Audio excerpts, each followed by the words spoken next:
Hello, and welcome to a new episode of Hannya's Advocate. For the uninitiated, this is a series where we discuss unpopular or divisive opinions regarding the Like a Dragon franchise.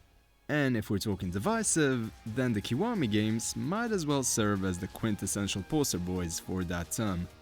While the on-budget nature of the games and deviations from the originals are a frequent cause for debate, there is always some common ground to be found.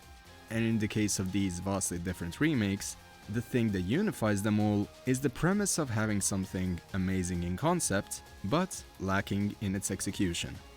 So, with that premise in mind, our topic for today will be the Majima Everywhere system. An addition so omnipresent, it birthed its own niche within the Yakuza meme sphere, and as for the gameplay side of things, served as a persistent obstacle that soured many on the Mad Dog himself. Now, full disclosure, I have quite a bit of bias towards Majima, but even I didn't see the point in persistently chucking him at the player well after you've maxed out your XP and unlocked all of the dragon-style skills. So, as we tend to do in this series, we'll put our personal biases aside and look at the topic from both perspectives. More specifically, we'll go over the concept itself, what its major flaws are, and what we could do to fix it, without outright removing the system. Now, without any further ado, let's begin. The premise behind the implementation of Majima Everywhere is fairly simple. Yakuza 0 was released right before Kiwami, and it featured both an expanded look at Majima and an omnipresent superboss that haunted the two cities you could visit. I'd like to imagine that someone at RGG Studio looked at these two oddities and simply went, how about we mix them together? Which, to be fair, does sound like an interesting idea. Majima's boss fights over the years have frequently been labeled as some of the most fun in a given game, and with the new fighting styles that Zero gave him, you can't help but wonder what it would be like facing off against this fan favorite if he could access this expanded moveset. Plus, with how Zero had that classic cliffhanger ending of the two protagonists meeting, but never actually fighting, Kiwami just felt like a classic go nuts type of suggestion to the player. Not only would Majima have all four styles at his disposal, albeit not all at once, but he'd also wear unique costumes with which you could differentiate between the styles he'd opt for in a given encounter. Now, what would be the conclusion of this Majima Flavor of the Month preamble? Well, you'd be rewarded through gradually unlocking one of the strongest versions of the Dragon of Dojima style. But clearly, something must have gone wrong in the process, otherwise we wouldn't be having this conversation. So, now that we've given some necessary context to the matter, we can move on to the flaws surrounding the Majima Everywhere system. Let's start off with the word everyone likes to use when criticizing a given story: pacing. In the original Yakuza, there were only two fights against Majima present, and the lead up to both of them was fairly straightforward. While the context behind the first fight is largely unchanged between the OG release and the remake, the second fight is where trouble has arisen. Originally, Majima was meant to be out of commission after the first fight, having sustained a mortal wound while protecting Kiryu, which is why we don't see him until much later in the game at Shangri-La. You can tell that the wound he sustained has yet to heal, considering the bloodied binding our rival is wearing. But then we get to Kiwami, and seeing as the Majima Everywhere system is sprinkled all throughout your playthrough, this means you've likely fought Majima numerous times in between these two story encounters.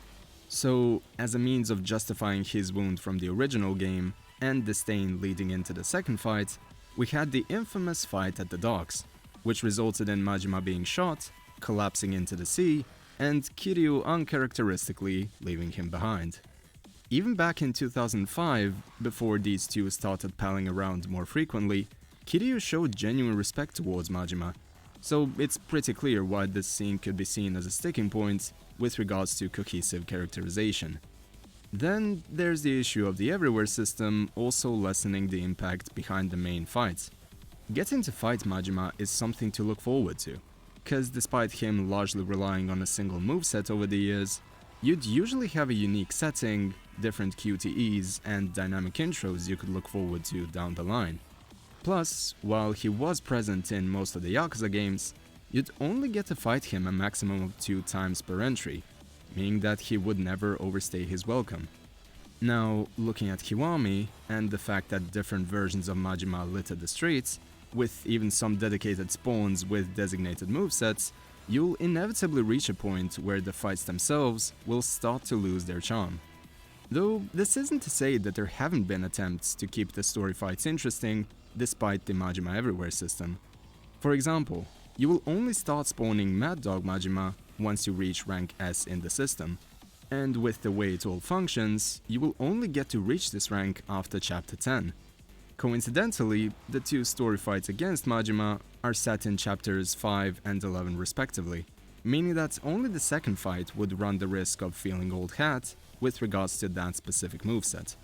Also, while the first fight with him relies on the Mad Dog style throughout, in the second fight, we have Majima switch from using that style during the first phase to using Thug style after the floor collapses, which was a nice touch.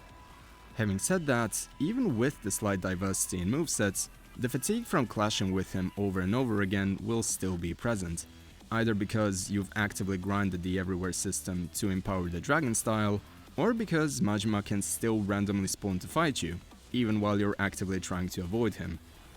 Up next, another issue is the impression of tonal dissonance, a topic I've already touched on in an earlier episode of this series. Essentially, the critical path depicts Majima as more of a loose cannon villain that keeps you on edge, while the Everywhere system takes cues from his more jovial depiction from the side content in Yakuza 0. While the behavior exhibited is technically all in character for someone as complex as Majima, the extent to which his violent streak in the critical path deviates from his writing in the rest of the series is hard to overlook. The last 2 issues with the system are pretty simple to explain as well, with the first being how the Dragon of Dojima style is intrinsically tied to progressing through the Majima Everywhere system. Admittedly, it does feel strange how the moveset that was synonymous with most of the Kiryu saga is now something you need to extensively work for, especially when you consider the RNG that comes from spawning specific types of Majima for specific skills to unlock. However, with how the styles from Zero were significantly improved upon, and how the Dragon style is potentially at its strongest here, the bigger issue is just how extensive the grind to max it out really is. Base level Dragon style is borderline unusable, and its skill tree simply takes too long to upgrade, when compared to that of any other style. If it's any consolation, at least you'll be given all the experience you'd ever need to max out the other styles to their respective peaks. Lastly, probably the biggest issue with Majima Everywhere is the fact that you still need to contend with him after the associated storyline is actually finished. It doesn't matter that your skill tree is maxed out, or that you have the beads of good fortune equipped. Majima is cursed to forever haunt the 2005 version of Kamurocho until the end of time. On the one hand, this gives you more reason to revisit Premium Adventure long after doing everything in the game, cause you'll get to fight him immediately. On the other hand, it makes an already time-consuming Platinum trophy even lengthier if you're not planning out your route around town like you're trying to break into GW. With that, I'd say we've covered the most frequently brought up issues with this system. So now, let's see how we could theoretically fix them. As strange as it may sound, many of the issues that were listed earlier could be fixed using methods that were already exhibited in the game. Let's start with the segment on pacing. The quickest way to circumvent the event at the docks would be to stop Majima from spawning between the 2 story fights. I realize that would equate to him being absent to around half the game, but bear with me for a moment. There are points in the story where Majima will stop spawning altogether, because you progress too far with the associated Everywhere system. There are even hard-defined rank caps that make sure you'll have to deal with the system at a semi-natural pace all throughout the game's runtime. If we go with the assumption that Majima would now be absent from the start of Chapter 6 to the end of Chapter 11, you can have it so that the player can progress all the way up to rank B or A before the first fight with Majima. Then, once you defeat him in Chapter 11, he'll start spawning again, and you can go all the way up to rank SSS in the associated system. Hell, with how frequently Nishida tends to text you about his boss's exploits, you can even add in a cheeky warning right before the Chapter 5 fight, implying that you won't be able to interact with the Majima Everywhere system until a much later point in the story, meaning that you should do the most with it while you still can. But then, what would you do in the mid-game if you still wanted to gradually unlock skills for the dragon style? Well, you can focus on unlocking the many Komaki-related skills in the tree, and go ham on the Coliseum matches instead. There are admittedly some balancing changes that could also be added to benefit this overall switch-up, like the amount of XP obtained per Majima fight, but for the time being, this would be one way of fixing the issues with the story specifically. Then, we have the problem of the story fights feeling less special due to the overexposure. The quickest solution to make the story fights more notable would be the addition of dynamic intros or some good old QTEs. While yes, Yakuza Kiwami is a budget release, we have still fought Majima numerous times over the years, meaning that repurposing an older QTE or a Feel the Heat moment could be more than feasible to embellish the story fights. Another suggestion would be to allow Majima to switch between all of his 4 styles in these 2 fights specifically. The Everywhere system is characterized by having unique versions of Majima scattered throughout Kamurocho, but we don't see him utilize a combo approach in any of them, like using Breaker and Thug style in tandem, or switching between Slugger and Mad Dog. Meanwhile, in the second story fights, we've already addressed how he switches between Mad Dog and Thug style, so you could easily tie in a moveset switch based on the percentage of his remaining health gauge. While ideally, we could envision a fight with Majima where he switches between all of his styles on the fly, mechanically speaking, this might be problematic to implement and balance, so we might as well stick to the original suggestion instead. Up next, tonal dissonance with Majima's violent streak. This one honestly isn't as much of an issue as it may seem. We've already seen how there's a clear distinction between the way Majima acts around Kiryu versus how he acts around everyone else in the game. Being a Yakuza patriarch, Majima still has an image of authority to uphold, so an occasional show of force is bound to keep both his underlings and the civilians in check. Plus, everyone would be too afraid to point out the occasional absurdity of his behavior around Kiryu, so Majima could just remain a loose cannon while attempting to provoke him into eventually fighting.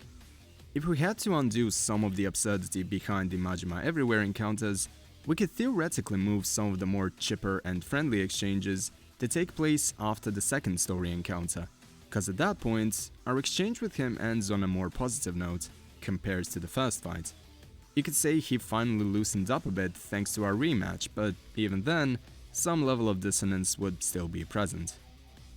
Next, we have the locking down of the dragon style.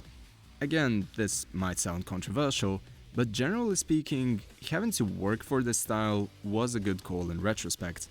While the grind between the Majima Everywhere ranks should have been lessened, and we could have gone through the skill unlocks without the pesky RNG of spawning specific forms of Majima, once you eventually max out the dragon style, you quickly realize that the other 3 styles don't come even close to its utility. The fact that you can heal from heat actions alone is a massive bonus, and then you should also consider the general mobility and damage output of the style.